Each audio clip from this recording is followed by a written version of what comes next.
siang teman-teman pelaku usaha. Selamat datang nih ya, dan tentunya seneng banget nih saya Dia Abdullah bersama salah satu teman saya yang kayaknya udah sangat standby sekali untuk menyapa teman-teman pelaku usaha di sini. Halo Mas Reza. Halo Dia, apa kabar? Semangat. Gimana kabarnya hari ini? Sehat, alhamdulillah. Sehat, salam sehat tentunya ya Mas Reza ya.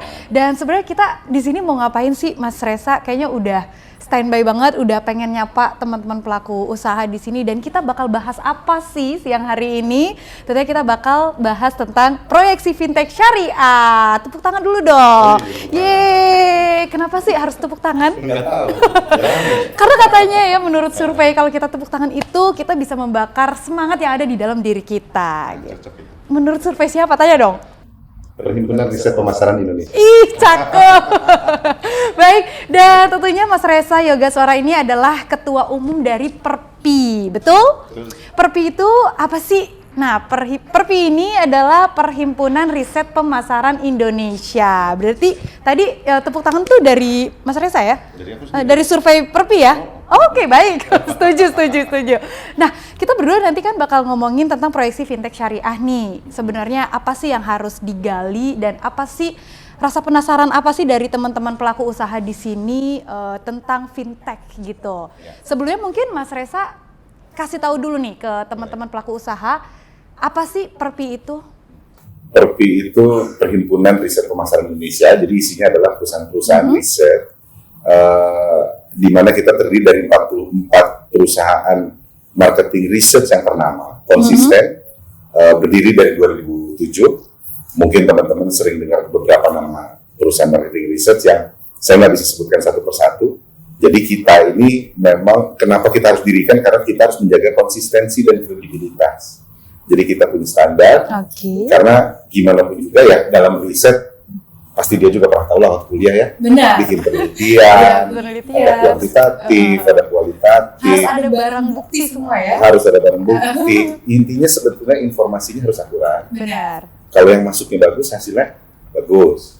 Kalau yang masuknya sampah, meskipun analisanya bagus, keluarnya tetap sampah juga kan. Disinilah kita sebetulnya menjaga standar itu. Jadi berbagai sektor, berbagai topik, kita selalu coba kupas demi membantu para pelaku usaha. Gitu. Ih, keren banget sih. Berarti Perpi ini bisa dibilang untuk menyaring informasi-informasi yang ada di masyarakat gitu ya? Betul. Gitu ya. Kita saring, kita tangkep apa sih key message-nya gitu ya, insight-nya apa sih. Habis kita tangkap, terus kemudian kita kasih rekomendasi. Gitu. Jadi kita rekomendasi kepada para pelaku usaha dimanapun, di sektor apapun. Gitu. Nah termasuk siang hari ini juga nih Mas Reza, bahwa kita kan bakal ngomongin dan ngebahas kupas tuntas ya tentang proyeksi fintech syariah. Nah mungkin dari salah satu dari fintech yang ada di Indonesia ini, ada salah satu yang sudah bergabung juga pada siang hari ini. Boleh kita sambut bersama, ini dia Mas Ronald Yusuf Wijaya selaku Ketua Umum AFSI Indonesia. Mas Ronald. Boleh silakan duduk biar lebih santai, lebih relax ya kan. Kita mau pesen apa? Kopi, teh, susu enggak ya? Ini kan kantor saya. Baik. Nah, Mas Ronald Yusuf Wijaya ini adalah Ketua Umum dari AFSI, Asosiasi Fintech Syariah Indonesia. Nah, sebenarnya nih untuk teman-teman pelaku usaha kan mungkin ada yang belum familiar atau yang belum tahu nih sebenarnya apa sih peran AFSI di Indonesia ini? Oke, thank you Mbak Dia. Jadi kalau saya mungkin cerita sedikit ya. Jadi AFSI itu adalah sebuah asosiasi atau perkumpulan yang isinya adalah ekosistem digital dari pelaku ekonomi dan ekosistem syariah. Nah, harapannya dengan kehadiran teknologi saat ini bisa benar-benar mendorong ekonomi syariah, keuangan syariah di Indonesia. Sehingga hari ini AFSI sudah berdiri sekitar hampir 5 tahun dengan anggota mencapai sekitar 60, di mana bukan hanya pelaku fintech, namun juga sampai ke institusi pendidikan, media, dan lain sebagainya, yang memang tujuannya adalah bagaimana mendorong ekonomi syariah di Indonesia agar bisa lebih maju dengan memanfaatkan teknologi. Nah itu background sedikit ya. Tapi kalau kita lihat dari fungsinya kita, ya memang kita saat ini jadi sebuah perkumpulan buat advokasi. Mirip-mirip lah dengan Mas Reza juga gitu ya. Kita ketemu dengan industri, bagaimana kita juga diminta untuk menaungi konsumen-konsumen, baik itu keluhan, input dan lain sebagainya. Nah, makanya penting banget nih ketemu Mas Reza juga buat diskusi gitu ya. Itu Mbak Jen. Oke, baik, terima kasih. Begitu ya, teman-teman pelaku usaha. Jadi aku di sini sudah bersama Mas Reza, terus juga ada Mas Ronald juga. Ini dua orang yang sangat berkaitan. Ini teman aku. Ini kita kenalan tadi ya, tadi pagi ya. Oh enggak. Teman aku dan ini sahabat aku ya, teman-teman ya. Pengenalan baru aja. Bener. Nah, ini kita kan bakal omongin nih, dari tadi kan aku juga udah bilang bahwa teman-teman usaha, pelaku usaha di sini mungkin kayak penasaran nih, sebenarnya sih untuk fintech kan ini banyak banget ya kalau kita ngomongin fintech. Nah, memang lebih ke mana sih, dan kita sebenarnya mau memperkenalkan apa sih dengan fintech ini ke masyarakat Indonesia. Mungkin dari Mas Reza dulu nih, ada nggak suatu gambaran gitu ataupun suatu riset yang membuktikan bahwa fintech nih emang penting gitu bagi teman-teman pelaku usaha di Indonesia? Silakan Mas Reza. Thank you Dia. Jadi sebenarnya gini, aku sambil nyontek oke lah ya, nggak apa-apa ya, karena suka-suka lupa gitu ya. Jadi sebetulnya perilaku konsumen kesini tuh makin apa ya, makin dinamis, perilakunya berbeda gitu ya dibandingin zaman dulu, apalagi sekarang middle class yang usianya muda juga makin bertambah banyak gitu ya. Jadi kalau dilihat dari riset Perpi yang kita lakukan itu, kita melihat beberapa indikasi. Nah, ini mungkin akan menjadi hal yang menarik nih Mas Ronald nanti ketika ke depannya gitu ya. Yang pasti yang pertama adalah perilaku dalam berbankan gitu ya. Kalau dulu kita cuman pakai ATM, cuman datang ke kantor cabang gitu ya. Jadi ini cara-cara lama yang semakin di sini semakin bergeser. Agak jadi, ribet gitu ya. Agak ribet, tapi memang zaman dulu adanya begitu. Wasting time gitu. Nah itu. Nah akhirnya pelaku teknologi mencoba mengembangkan gitu ya. Jadi sebetulnya ada yang menarik bahwa dompet digital, mobile banking dan lain-lain ini mulai semakin banyak digunakan oleh konsumen. Meskipun frekuensinya masih kecil. Jadi paling mereka pakai setidaknya sebulan sekali, sebulan 2 kali. Kalau ATM masih sering. Nah itu yang indikasi yang pertama yang kita lihat gitu ya. Kemudian yang kedua, jumlah startup juga makin banyak. Betul. Gitu. Nah ini juga aku pengen dengar juga nanti dari Mas Ronald sebenarnya nih. Tapi itu yang aku capture dulu, secara jumlah makin banyak, kemudian perilakunya juga berbeda, kemudian literasi digitalnya juga kita kategori sedang. Ini hasil survei yang dilakukan oleh Survei Literasi Nasional Indonesia tahun 2021. Ini survei yang dilakukan ketika pandemi waktu itu. Jadi harusnya ini menjadi gambaran dan indikasi gitu ya. Betul. Kemudian dari sisi konsumen lagi, kita melihat bahwa rata-rata nilai transaksi itu meningkat, terus meningkat tiap tahun gitu ya. Jadi anak muda juga lebih banyak belanja online. Apa yang mereka cari itu mereka lebih senang sesuatu hal yang nyaman, biaya makin affordable gitu ya. Sambil rebahan. Apalagi bisa ada cashbacknya, udah ada cashbacknya, bisa kredit pula. Betul. Nah ini kan hal-hal yang mudah banget sih. Kacamata konsumen ini, jadi kacamata konsumen ini semakin kesini makin tergiring ke bawah online gitu. Nah sekarang memang kaitannya dengan dunia usaha gitu ya. Kenapa teman-teman pelaku usaha sebaiknya go digital satu, kedua memanfaatkan berbagai fitur fintech gitu ya, financial teknologi dari mulai transaksi digital, peer to peer mungkin, sama termasuk untuk support usahanya itu sendiri gitu. Cuman itu yang aku mau nanya sebenarnya ke Mas Ronald. Gitu ya. Iya dong. Gitu kan sih. Penasaran ya. Karena kita untuk dari sejak pandemi tahun berapa tahunnya? 2020. Iya, 2020 itu semakin kesini memang semua akan digital pada waktunya sih sebenarnya. Kalau ngomongin literasi digital, terus juga kayak perilaku teman-teman para pelaku usaha kayak gitu kan, dari yang tadinya offline terus semuanya kayak merambah pelan-pelan dikit-dikit tuh ke online semua kayak gitu. Tapi berarti mau nggak mau itu harus kenal banget sama fintech ya kan, sama financial teknologi. Ya, cakep ya teman-teman ya. Oke, nah tapi kalau seberapa jauh sih dari peran Perpi ini Mas Reza dalam menganalisa atau menerima aplikasi-aplikasi fintech yang bermunculan nih? Karena kan kita kan taunya kan mungkin pertama baru ada 1, 2, sampai 10 nih. Karena kalau dihitung sampai tahun ini kan banyak ya yang makin bermunculan nih aplikasi-aplikasi fintech ini dari Perpi sendiri. Kalau dari kacamata Perpi, ya pengalaman kita ya, membantu klien, menganalisa sektor-sektor gitu ya. Memang fintech ini hal yang masih lumayan, mungkin baru ya, lumayan baru. Siklusnya masih signifikan, siklus pertumbuhan gitu, belum masuk tahap mature gitu ya, belum. Format-formatnya masih dicari dan mungkin Mas Ronald lebih paham daripada saya cuma ngelihat dari luar gitu ya. Jadi kemudian yang berikutnya lagi concern terhadap pemahaman pelaku fintech itu sendiri atau pelaku usaha yang memanfaatkan fitur fintech terhadap pasar. Nah, sebetulnya di sini Perpi bisa membantu. Jadi Perpi bisa bantu memahami gitu ya lebih dalam. Oh, konsumen pasti lagi bergerak ke kanan nih. Oh, konsumen bergerak ke kiri gitu ya. Nah, di sini Perpi sangat bisa membantu tentu dengan investment value yang semakin ke sini juga semakin affordable sebenarnya. Itu sih seharusnya ya kita bisa ini ya. Baik. Nah, terus juga satu lagi nih ya, boleh. Mas Reza. Boleh dong. Boleh. Atau 2 lagi nih? 3 juga boleh. boleh. Nah, ini bagaimana nih cara mengajak, karena kan kita tahu nih ada yang masyarakat memang sudah menerima gitu tentang fintech ini gitu, atau teman-teman para pelaku usaha ini kan udah ada yang langsung kayak kita harus namanya apa ya? Harus beradaptasi kan? Harus beradaptasi dengan keadaan gitu. Jadi kan memang ada yang emang udah terima gitu dengan menggunakan fintech ini, terus ada yang belum terima dan nggak percaya, bahkan belum percaya gitu ya. Nah, ini bagaimana cara mengajak masyarakat untuk lebih mengenal dan percaya nih tentang fintech ini? Coba Mas Reza. Ini cara tantangan. ngajaknya tuh gimana? Challenge ya tuh. Ini challenge dan pasti yang ngadepin challenge sebetulnya Mas Ronald. Sekali lagi, aku juga pengen dengar banyak. Tapi kacamata aku sebetulnya konsumen itu dipaksa dengan lingkungan lama-lama juga terbawa. Namanya juga konsumen. Tapi kan belum banyak nih.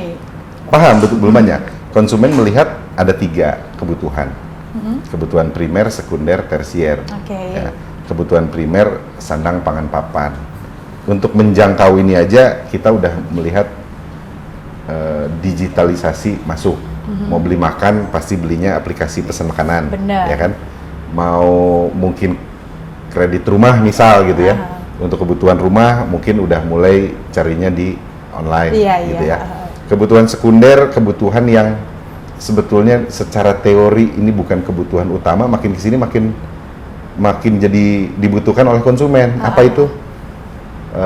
Akses komunikasi. Oh iya benar. Ya, makanya kalau dulu sandang pangan papan, makin kesini kan ada guyonan sandang pangan casan. Kenapa? Nggak bisa ngecas, komunikasi terputus. Iya benar. Nah, ini menjadi kebutuhan sekunder yang kedua yang kita yakini ini akan menjadi penopang semuanya. Setuju. Nah, kalau ini udah jadi kebutuhan, bahkan sampai tersier sekalipun, ya ini gaya hidup, appetite-nya konsumen dalam memilih satu produk, misal pengennya branded, harga miring, ya macam-macam lah. Pengennya branded tapi harga online gitu ya.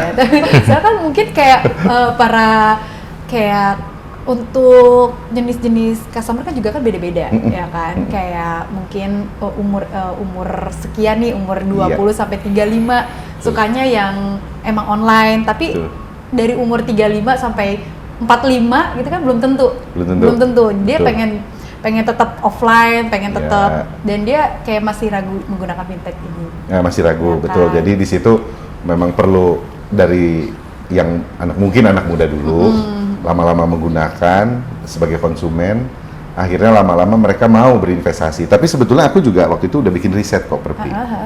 Waktu itu secara kebiasaan persepsi terkait digitalisasi ya, banking itu adoptionnya nomor 1. Jadi berita bagusnya adalah dalam hal keuangan banking itu udah lebih dulu. Kedua, memesan makanan. Ketiga, untuk ngajuin kredit. Nah, tapi kan itu sifatnya konsumen. Bagaimana dari sisi pelaku usaha nih? Nah, ini yang menarik. Rupanya nomor 4 itu investasi sudah masuk. Jadi kalau tadi kekhawatiran dia konsumen belum terlalu percaya atau masih takut. Sebetulnya survei kita yang kita lakukan tahun kemarin ini lumayan oke gitu. Bahkan charity donasi itu urutan di bawahnya. Konsultan, macam-macam lah. Baca buku malah di bawah baca buku. Kayaknya baca buku orang masih meskipun udah banyak PDF gitu ya, tapi masih banyak yang baca buku ini ya, baca bukunya gitu. Mungkin itu sebetulnya indikator-indikator bahwa harusnya fintech bisa makin gede lagi. Oke, baik. Jadi mungkin para senior-senior nih yang kayak usia dewasa gitu ya, dari 35 sampai 45 itu lama-lama bakal percaya juga. Mau nggak mau percaya, mau nggak mau terbiasa juga dengan fintech ini. Karena ke bawah sama yang generasi-generasi yang muda-muda. Oke deh, kalau gitu kita kupas lagi ya secara tajam. Kupas secara tajam emang apaan. Nah, tentang fintech ini nih. Nah, kalau tadi kan Mas Reza kan udah ngomong nih bahwa kayaknya kalau dari survei yang kita lakukan ini tentang fintech makin lama makin meningkat rasa penasaran masyarakat nih ya. Nah, terus kalau dari sisi Mas terima kasih juga ya Mas Reza udah jawab tadi aman. Nah, kalau untuk dari Mas Ronald sendiri nih yang pertama mungkin boleh diceritain nggak sih ke kita-kita nih tren penggunaan fintech di Indonesia? Oke. Kalau saya mungkin lanjutin dari Mas Reza nih, ini ada tren yang tadi berkaitan dengan kondisi COVID di tahun 2020. Betul terjadi akselerasi digital yang sangat signifikan, karena mungkin tadi orang banyak di rumah, nggak bisa ngapa-ngapain, ya kerjanya banyak kan surfing aja di internet, ya sehingga adopsi terhadap teknologi itu meningkat tajam. Terbukti dari anggotanya AFSI, banyak sekali yang terjadi peningkatan bisa sampai 800%, bahkan sampai 1000% penggunanya. Yang tadinya bikin seminar tentang ekonomi keuangan syariah itu yang datang hanya mungkin 100, pada saat pandemi minimal 800 pesertanya. Nah ini kan sebuah fenomena ya, artinya apa? Dengan percepatan digital ini, orang tadi adopsi digital itu sangat cepat. Ya kita lihat dari orang tua kita, senior kita yang mungkin dulu buka Facebook aja susah. Sekarang pada Zoom-Zooman, ya kan liatin webinar dan lain sebagainya. Itu salah satu indikasi bahwa ternyata masyarakat ini terjadi percepatan dan ini benar-benar berlangsung dalam 2 tahun ini. Nah, fintech sendiri sama orang yang tadinya mungkin pada saat pandemi kan tadi bilang ada tren investasi nomor 4, donasi nomor 5. Sama di syariah fintech itu terjadi. Satu ya mungkin kalau bicara investasi karena pada saat di rumah mereka lihat bahwa uangnya ini mulai berkurang nih. Ya kan terus mereka harus berpikir kalau begini terus saya gimana uang ini saya supaya produktif. Ya kan dulu mungkin banyak agen-agen lembaga keuangan yang nyamperin, sekarang kan nggak bisa pada saat COVID. Sehingga mereka melalui platform digital itu mereka lihat opportunity apa aja sih yang ada. Mereka mulai berinvestasi secara online. Kita bicara kripto, ya kripto juga terjadi peningkatan selama COVID. Fintech syariah juga sama, dapat angin segar gara-gara COVID tadi. Jadi kalau kita bahasanya blessing in disguise gitu ya. Nah, selain itu pada saat orang mulai sifat bisa investasi secara online tanpa ketemu dan lain sebagainya, donasi juga penting. Karena tadi saya bisa meninggal kapan saja. Saya sudah cukup belum nih berbuat baik sehingga terjadi lonjakan donasi pada saat COVID juga. Ya tadi ya mungkin takut akhiratnya besok nih. Kita nggak pernah tahu. Kita lihat aja nih. Betul ya, dari lingkungan kita sendiri. Awalnya kita nggak percaya ada COVID, tiba-tiba kita melihat ke sini, lingkaran kita satu-satu ada yang meninggal. Jadi mereka makin tersadarkan, oh jangan-jangan saya belum berbuat cukup banyak buat akhirat saya. Nah sekarang karena tidak boleh kemana-mana, ya semuanya pakai digital. Makanya meningkat gitu ya. Nah balik tadi pertanyaan bagaimana trennya si fintech syariah ini. Yang menarik adalah jumlah fintech syariah memang berkurang cukup drastis. Yang resmi. Karena tadi ya challenge dalam situasi pandemi kan tidak semua bisa beradaptasi. Nah, sedangkan yang beradaptasi ternyata datanya adalah terjadi peningkatan penyaluran sebanyak 130%. Padahal lagi pandemi. Jadi fintech syariah yang resmi boleh menyalurkan pembiayaan waktu itu hanya 12 pada tahun 2020. Masuk ke 2021 tersisa hanya tinggal 7 yang syariah. Yang resmi ya. Yang resmi. Jadi yang tadinya tadi ya, jumlahnya berkurang cukup signifikan, hampir 50%, tapi penyalurannya naik 130%. Mungkin sama kayak Mas Reza bilang, karena industrinya masih cukup kecil, jadi ketika traction-nya naiknya cukup meningkat, terlihat sangat eksponensial. Namun yang menarik adalah ketika COVID sudah mulai landai, kita lihat tren di mana banyak perusahaan besar yang mulai masuk ke fintech syariah juga. Karena mungkin mereka lihat, oh ternyata selama pandemi, ini trennya tetap positif ya. Dan secara keberhasilan itu juga cukup baik. Nah, nyambung lagi nih yang tadi Mas Reza sampaikan, kan fintech ini sebetulnya sebuah platform bukan hanya untuk nyalurin investasi saja, tapi juga untuk menerima investasi. Betul ya? Nah, orang bisa pakai fintech bisa buat berinvestasi, atau orang pakai fintech untuk menerima pembiayaan. Nah, artinya apa? Data yang menarik lagi adalah pengguna fintech sebagai lender, sebagai investor, itu sudah mencapai sekitar 900.000. Wow. Unique user. Iya, artinya bisa jadi perorangan, bisa jadi institusional juga, gitu ya. Nah, on the other hand, ada si borrower yang nerima pembiayaan. Menariknya adalah jumlahnya berdasarkan data per Juni 2022 ini sudah mencapai 85 juta penerima pembiayaan. Atau kalau bahasanya itu kan pinjol atau pinjaman ya. Nah, kami di Fintech Syariah coba berusaha membedakan gitu ya. Kan kalau pinjol rasanya udah sangat erat sama yang ilegal. Ya kan, kita pengen dibilangnya fintech peer-to-peer. Jadi orang lebih tahu, oh berarti fintech itu yang legal. Ya, nah, tambahan lagi bahwasanya fintech ini sebuah industri yang cukup baru, walaupun sekarang secara ekosistem itu sudah mencapai 320 penyelenggara resmi. Ya, baik itu fintech payment, ya kan ada teman-teman OVO, GoPay, Dana, dan lain sebagainya. Ada fintech peer-to-peer, yaitu ada 102. Ya, ada fintech securities crowdfunding, sekarang ada inovasi keuangan digital. Jadi ini bicara tentang sebuah inovasi di sektor keuangan yang memang sedang berkembang pesat. Masyarakat kita harap segera paham juga, karena banyak kan, waduh masyarakat belum ngerti fintech peer-to-peer, ada lagi inovasi keuangan digital, apaan lagi nih? Iya. Nah, makanya penting banget buat diskusi seperti ini, masyarakat supaya lebih paham. Oke, menarik nih, semakin menarik ya, Mas Reza ya, Mas Ronald. Agak terlalu serius ya. Tapi untuk Mas Ronald sendiri kan ini kan dari Ketua Umum AFSI. Kenapa sih harus dari syariah gitu? Ada fintech syariah. Apa bedanya fintech syariah dengan fintech non konvensional? syariah? Oke, Gitu. kalau non syariah dong tuh. Iya, non syariah atau konvensional ya. Iya. Oke, ya kalau pada basic pengertiannya ya tentunya kita tidak bermain bunga, ya kan. Kalau di fintech konvensional kan semuanya berbasis bunga ya. Jadi kalau kita berbasis imbal hasil atau bagi hasil, bagi hasil dan bagi resiko. Nah, ini kata kunci yang sangat penting yang membedakan antara yang konvensional dengan yang syariah. Kalau hari ini kita ngelihat trennya, memang masyarakat belum bisa bedain, Mbak ya. Ya kan, kayaknya sama aja. Iya, termasuk aku sih. Iya kan, bahkan katanya lebih mahal gitu ya. Iya. Nah, jangan-jangan malah cuma kayak pengen ngejual nama syariahnya persis. Gitu kan. Nah, kan itu yang sedang kami coba campaign-kan tadi, Mbak. Kita harus tampil beda bahwasanya kita bukan pinjaman, kita pembiayaan. Dari terminologinya sudah suka mengkelabui masyarakat. Mohon maaf ya, banyak teman-teman lembaga keuangan syariah yang masih bilang pinjaman syariah. Ya kan ya? Pinjaman syariah itu boleh, asal tidak ada lebihnya. Iya sih. Kalau mau ada lebihnya namanya pembiayaan. Persis. Artinya apa? Ini yang sedang kita campaignkan. Yuk bareng-bareng bikin masyarakat lebih paham. Ini beda. Kalau pinjaman, kalau minjem harus dibalikin dong. Benar. Ya kan? Tapi kalau pembiayaan berarti ada resiko. Betul ya? Karena kita ikut dalam resiko, kita berhak memperoleh keuntungan. Nah, itu dari fundamentalnya dulu nih.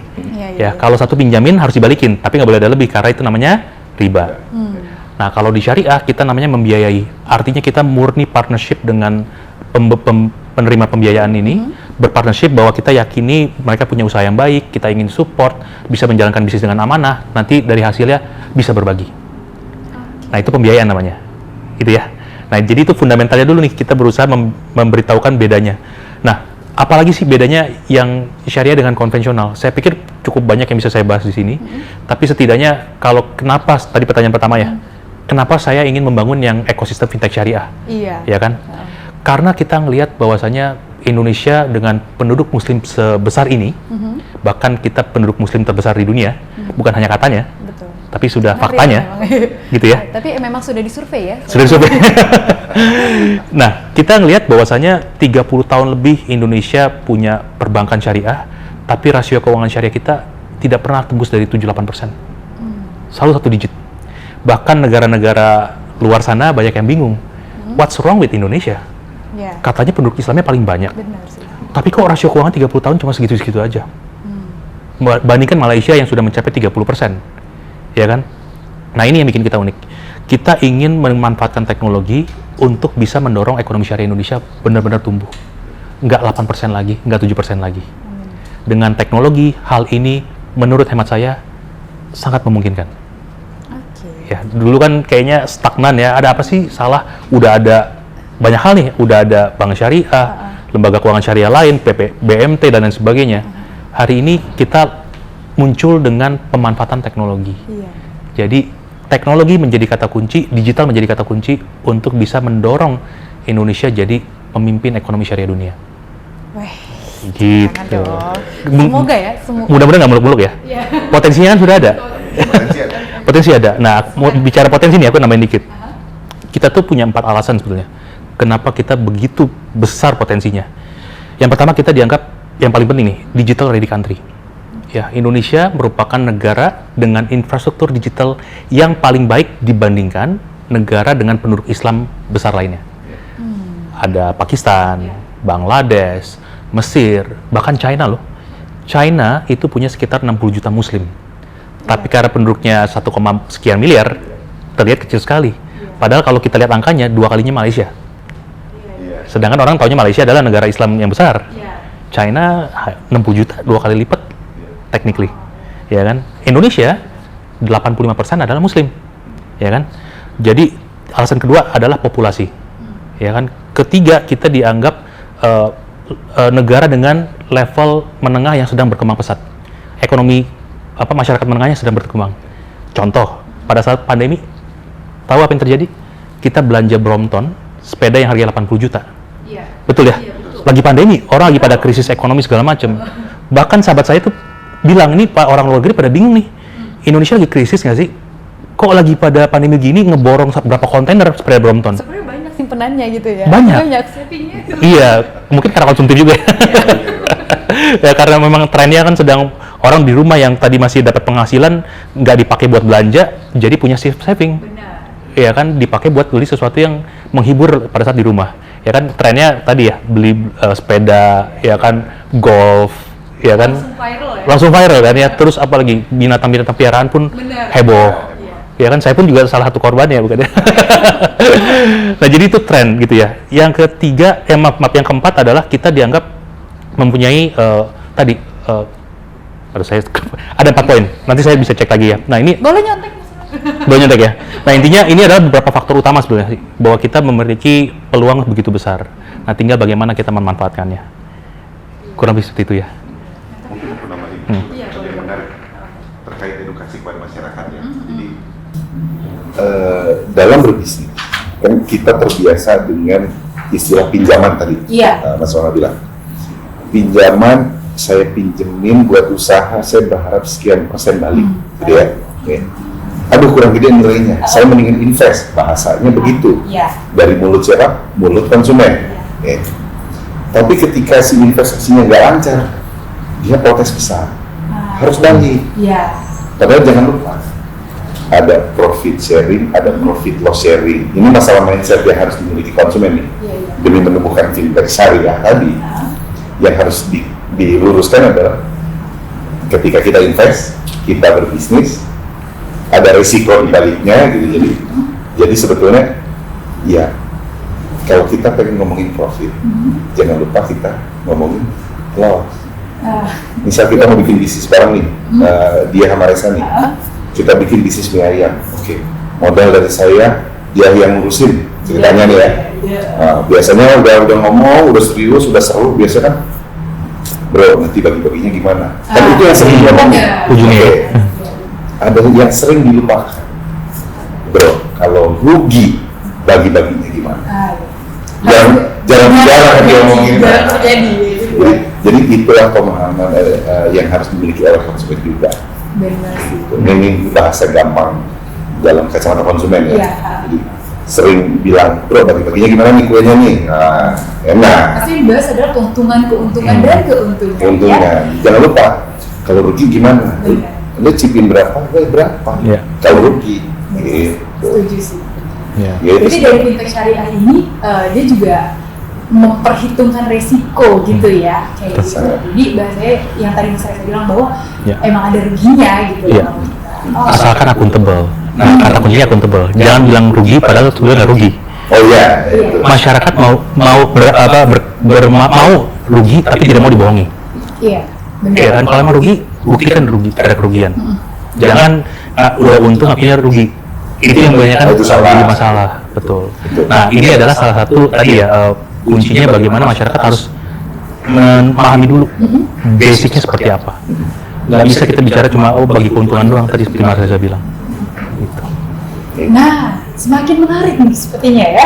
Semakin menarik nih teman-teman pelaku usaha mungkin di sini juga sudah pada tahu ya bahwa fintech ini ya mau nggak mau memang balik lagi ke diri kita masing-masing ya, mau nggak nih usaha kita semakin maju ya di literasi digital ini, dan pastinya semakin tahun dengan menggunakan fintech dari syariah maupun dari survei dari Mas Reza, itu pastinya kita harus tetap positive thinking. Dan pasti kalau kita ngomongin usaha, tadi Mas Reza bilang kalau usaha itu pasti kita ada pinjaman. Nah, kalau ngomong pinjaman, ini kan kayak lagi tren juga nih pinjaman online.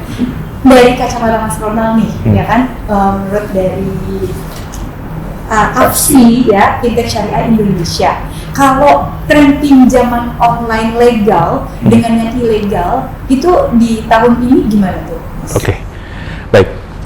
Saya melihat trennya adalah bahwa masyarakat sudah makin bisa memahami mana yang legal, mana yang ilegal. Karena yang ilegal sendiri memang hari ini berdasarkan data terakhir ya, di Desember 2021 sudah ada 5.500 pinjol ilegal yang ditutup. Wah, sebanyak itu ya? Sebanyak itu. Yang ilegal loh, yang sudah ditutup. Yang belum ditutup nggak tahu berapa banyak lagi. Iya. Sedangkan yang legal hanya 102. Wah, Hanya 102. Jadi rasionya 500 kali lipat lebih banyak daripada yang legal. Yang ilegal nih. Itulah kenapa masyarakat awalnya sulit membedakan antara pinjol sama fintech. Karena lebih banyak pinjol ilegal ini, dan korbannya pun semakin hari semakin banyak. Bahkan sampai yang ada yang bunuh diri, ya kan, sampai ada yang depresi, segala macam. Karena memang prakteknya fintech ilegal atau pinjol ini sangat-sangat tidak manusiawi. Ya kan, mereka menerapkan bunga bahkan ada yang sampai 6% per hari. Kebayang 6% per hari? Iya. Ya kan, berarti 180% satu bulan. Bisnis apa yang bisa mengcover 180% satu bulan? Ya kan, problemnya masyarakat nggak paham waktu mereka mau pakai dalam kondisi BU, butuh uang. Ya kan, kadang-kadang mereka nggak pelajarin lagi apa resikonya, berapa bunganya, cuma pikir ya berarti saya dapat duit hari ini. Ya kan, ternyata tuh mudah juga. saking mudahnya orang dipikir katanya 5 menit hanya dengan selfie cair. Bener. Apalagi kalau dibucin ya. Iya. Iya, contohnya gini, orang masa manfaatin pinjol buat malam mingguan. Lagi deketin gebetan, duitnya kurang. Ya kan, mau beli buat makan-makan belum, ya kan, beli bunga. Kira-kira lagi apa legal tuh? Itu tergantung. Oke, gitu ya Mas Ronald ya. Jadi memang tergantung ya, ada yang dari pinjol ilegal ataupun legal. Tapi gimana sih cara membedakannya nih untuk mungkin Mas Ronald bisa memberikan himbauan kepada masyarakat atau teman-teman pelaku usaha di sini untuk lebih bisa membedakan antara pinjaman online yang legal dan ilegal. Oke, baik. Sebetulnya metodenya cukup banyak. Yang kita harapkan sih masyarakat lebih proaktif ya, mencari tahu mana yang legal dan ilegal dengan cara online aja. Misalkan kita ada mau pakai platform etis, cek aja di OJK atau di Google. Muncul nggak kita tanda registrasi di OJK-nya? Ya kan, kalau emang nggak muncul berarti bisa dipastikan itu ilegal. Ya kan, namun ada cara yang lebih mudah. Ada dua setidaknya. Yang pertama adalah masyarakat bisa lihat ketika menggunakan itu diminta apa aja aksesnya. Karena yang legal itu hanya boleh mengakses 3 hal. Namanya camilan.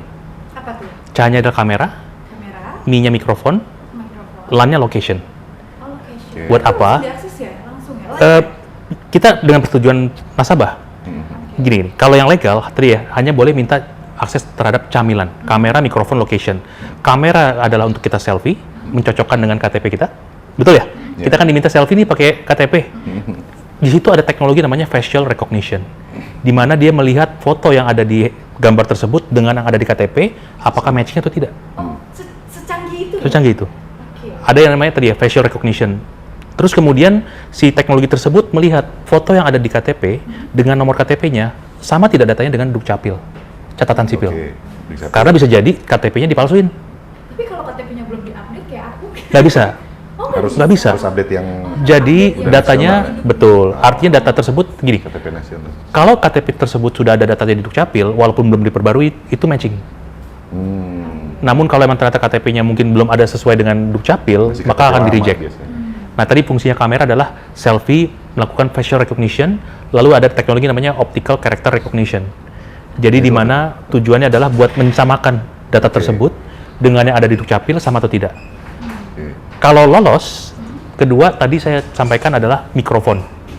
Mikrofon adalah untuk membaca biometrik kita. Biometrik itu kan ada sidik jari, retina mata, suara.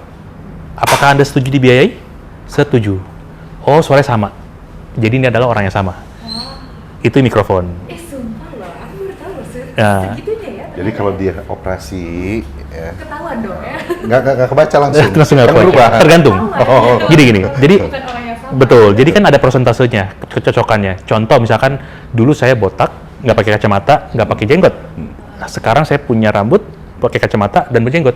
Dia bisa ngebaca mimik kita dan garis distance ya. Semuanya berapa persen kesamaannya. Walaupun mungkin ada operasi hidung sedikit, nanti dia akan muncul berapa persen samanya. Fintech akan menentukan di poin berapa ini bisa disetujuin. Misalkan kalau 95% ke atas, pasti disetujuin. 95% ke bawah tidak disetujuin. Ya, itu adalah fungsi dari kamera. Mikrofon tadi sudah jelas untuk biometrik. Location adalah untuk ngebaca location kita. Misalkan kita ngaku, saya tinggal di Jakarta Barat. Tapi berdasarkan data di handphonenya dia, setiap malam ada di Jakarta Timur. Nggak matching dong? Nggak matching. Sehingga tidak disetujuin pembiayaannya atau pinjamannya. Ya, kalau itu yang legal. Kalau yang ilegal gimana? Kalau yang ilegal, camilan plus. Camilan plus. Ya. Plusnya apa aja? Camilannya tadi masuk semua di review. Berikut dia akan masuk ke log kita, message kita, kontak kita, storage kita. Literally semua yang ada di handphone kita. Sampai sosmed lah ya. Sampai semuanya. Sampai sosmed pun bisa dicari. Bisa. Kenapa? Kita yang setujuin dikasih akses. Dari? Waktu kita download aplikasi, kita kan ada terms and condition. Betul ya? Panjang kan? Oh iya. Baca nggak? Nah, itu sih budaya kita sih. Iya. Ya udah langsung Nggak baca. checklist aja, Betul. ya kan? Karena BU. Karena dia- Nggak Apalagi peduli. diikutin sama orangnya. Betul. Karena emang segampang itu, jadi seolah-olah nih, udah lupain aja, yang penting saya klik OK. Padahal ketika saya klik OK, tiba-tiba dia ngakses semua di handphone kita. Ngelihat, juga ya. serem banget. Contoh nih ya, kenapa bisa bilang serem? Waktu awal dia selain camilan sudah lewat, dia akan lihat ke miss call kita.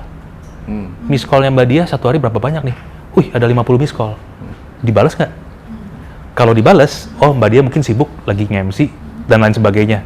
Baru sempat dibales belakangan. Tapi ketika dia lihat ternyata 50 miss call, nggak dibales satupun, jangan-jangan dicariin orang nih. Iya. Ya, masuk dia ke berikutnya. Lihat ke message. Berapa kali muncul, iya, jejaknya. Lihat berapa kali muncul bayar tunggakan Anda. Muncul satu kali nilai tinggal 9. Muncul 2 kali nilai tinggal 8 dan seterusnya.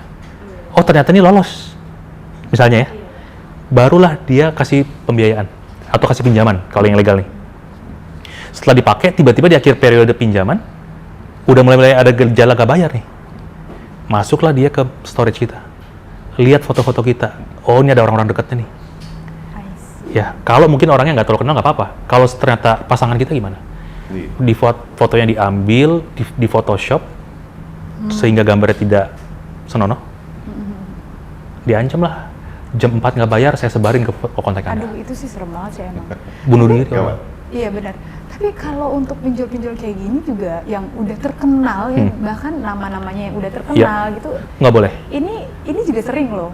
Kayak misalnya kejadian kayak gini ya, miss di data tiba-tiba ada Betul. data yang kita nggak pinjam tiba-tiba kita ditagih Betul. gitu kan sampai ngancem-ngancem ke rumah. Nah, itu yang terjadi ketika mereka ambil kontak kita. Oh, seperti Sering itu ya? Mungkin ada pernah dapat. Yang utang, yang dikejar-kejar. Iya. Kenapa? Emang kita mohon maaf ya, kalau di lembaga keuangan kan siapa penjamin Anda? Iya. Misalkan nama ibu kandung, saudara kandung, segala macam. Mereka nggak nanya itu. Mereka ngelihat aktivitas di log kita, orang-orang yang pernah berhubungan keuangan sama kita. Mungkin sahabatnya, Berarti mungkin itu legal bosnya. Ilegal. Ilegal ya itu ya. Jadi kalau yang ilegal nih, sampai ketahuan melakukan hal tersebut, itu pasti di-freeze. Bahkan bisa dibatalkan perizinannya. Berarti ada tit gitu. Iya. Itu legal ya. Yang ilegal nih. Iya, Kalau yang ilegal. ilegal masa bodoh. Yang penting mereka bisa nyalurin uang, dapat bunga harian Denda. 1-6% yang ilegal. Kalau yang legal hanya boleh hari ini 0,4% per bulan. Maaf, per hari. Per hari 0,4. 0,4 berarti 12% per bulan. Benar. Ya, itu Iya, yang wajar ya. oke, wajar itu kan relatif ya. Iya. Kalau Masih- bicara industri keuangan sangat tidak wajar. iya. Ya kan tinggi sekali 12%. Iya Setahun berarti berapa? 144%. Iya. Ya kan tetap kurang wajar. Tapi balik lagi nih, teman-teman fintech itu banyak yang menyampaikan ini kan resiko sangat tinggi. Iya. Kita ngasih uang ke orang yang tidak pernah kita kenal. Iya. Hanya modal credit scoring engine, Benar. ya kan, buat assess orang ini layak atau enggak. Tapi ya udah, setidaknya sudah lebih baik daripada yang tadi yang ilegal. Yang hari ini kasusnya sudah banyak sekali. Benar. Ya, yang legal tadi hanya boleh akses 3 hal, camilan. Nah, saya himbauannya tadi ya, balik ke Mbak Dia nih. Himbauannya ya tadi, masyarakat kami harapkan lebih proaktif, cari tahu dulu, ini platformnya legal atau tidak. Karena kalau sampai teman-teman terjebak memanfaatkan yang ilegal, ya resikonya sangat besar. Banget. Bukan hanya untuk pribadi loh, Iya. untuk keluarga Orang-orang juga. terdekat ya. Iya. Betul. Mereka langsung lihat, ini udah mulai gagal bayar nih, dicari tuh kontak-kontak keluarganya. Bilang si Fulan, bilang si Anu, bayar. Masalahnya uangnya kan pinjaman cuma 5 juta, 10 juta. Ketahuan minjemnya 1 M, agak bangga dikit gitu ya. Aduh. Iya. Aduh itu sih yang bikin gaswat ya kan. Betul. Tapi Mas Ronald, kalau misalnya kita yang tadi Mas Ronald bilang bahwa ilegal dan legal ini, kalau ilegal itu ada nggak sih yang iseng kayak aku nih awam kan ya, masyarakat awam, terus kayak pelaku usaha yang baru lahir lah gitu, Iya. pelaku usaha yang baru lahir. Ada nggak sih yang kalau ilegal itu nge-labelin cap atau logo Iya. si OJK itu di aplikasi tersebut?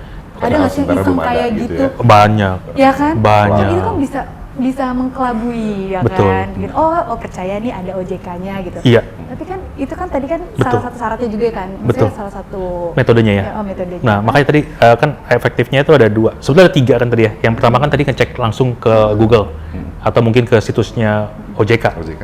Ya kan, cek apakah benar fintech tersebut sudah terdaftar. Karena di OJK sendiri ada listnya. Mana yang sudah resmi. Cara ngeceknya gimana? Ke www.ojk.go.id.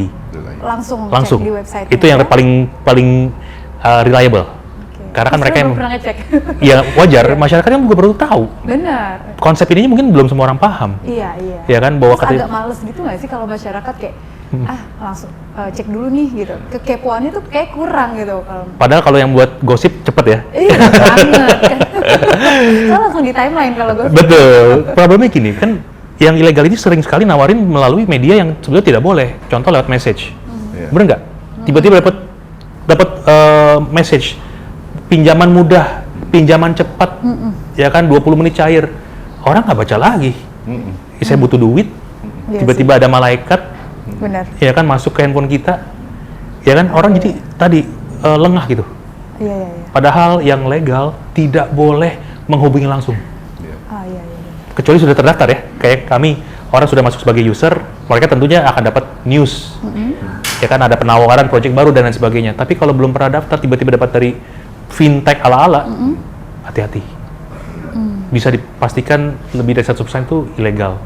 Tapi kalau kayak SMS penipuan gitu, yang dapat Banyak. hadiah, itu termasuk fintech bukan sih? Mereka Mas bukan Ronald? fintech. Bukan ya? Bukan ya. Bukan. Oh, bukan. Jadi kalau memang berbasis itu aplikasi, personal ya? macam-macam nih. Ada yang mungkin langsung kontakannya via chat aja kan, tanpa ada aplikasinya. Itu berarti bukan fintech. Ada yang kedua berpura-pura jadi fintech.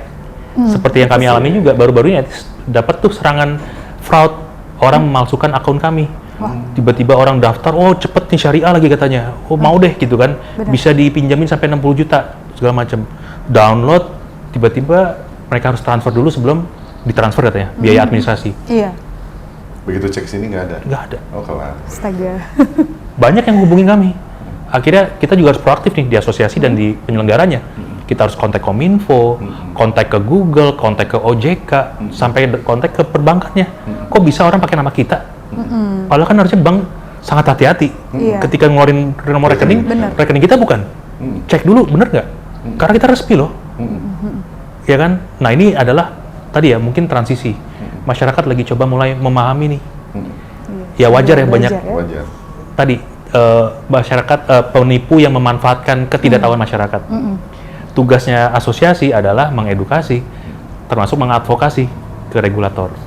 Ini ada praktek seperti ini. Jadi besok-besok gimana caranya supaya tidak terjadi penipuan seperti ini lagi. Benar-benar. Iya sih. Iya kan? Kalau enggak ya tadi 5.000 namanya kriminal kan otaknya pasti berusaha satu langkah di depan yang legal kan. Nah ini adalah fungsinya asosiasi, termasuk tadi perlindungan konsumen, literasi konsumen juga ada di Perpi juga, saya pikir. Aduh, jadi kayak gini ya.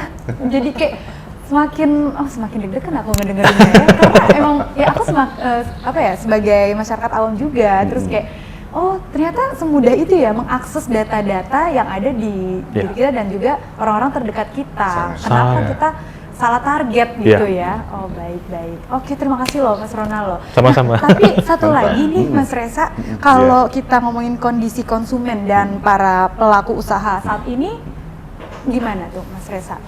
Kondisi konsumen. Ya, kalau kita ngelihat gitu ya kondisi konsumen. Dari cerita Mas Ronald tadi sih memang PR-nya banyak.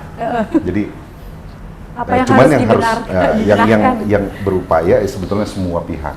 Pelaku usaha berupaya, Mas Ronald dari AFSI juga sedang berupaya, pemerintah berupaya, cuma jangan lupa masyarakat sendiri juga berupaya. Iya sih. Jadi kayak misalkan ambil contoh tadi, katanya populasi di Indonesia mayoritas Muslim, tapi perbankan atau berkeuangan syariahnya juga masih minim. Semata-mata karena konsumen kita melihatnya adalah benefit. Iya sih. Benefit, hitung-hitungan, enggak gitu ya. Dan itulah konsumen realita. Iya, benar. Ini menggambarkan syariah literasi kita sebut. Gitu ya. Yang kedua tadi, term conditionnya banyak, nggak dibaca, checklist ya. Biasanya low. Kan? Langsung checklist aja ya. Langsung ini kan, ini sebenarnya bicara literasi hukum. Nah, berikutnya nanti kaitan berikutnya dengan digital ya IT literasi kemampuan. Jadi semua ini yang menjadi ya kalau tadi nanya pandangan tentang konsumen masih PR baik konsumen sebagai individu maupun pelaku usaha. Ya sama kayak tadi juga yang aku cerita, kita bisnis yuk gitu. Nah, kita join bareng gitu ya. Bagi-baginya berapa? Nah begitu ngomong rugi lupa dibahas. Nah, kan begitu udah rugi gontok-gontokan, dispute, gesekan, nah udah macam-macam deh. Jadi saran dari aku ya untuk semua pihak, ini memang berkaitan. Ini semakin maju teknologi, digitalisasi semakin masuk juga ke dalam kehidupan kita. Ini akan terus ada gitu. Jadi memang kita harus tetap melek. Itu sih pandanganku. Oke deh kalau gitu. Jadi memang harus ada kesadaran dari diri kita sendiri ya mengenai fintech ini dan juga harus lebih aware juga nih antara yang tadi Mas Ronald bilang ya, kita bahas pinjaman online legal dan ilegal karena memang ya resikonya nggak cuma sendiri gitu ya kan mengenai fintech ini.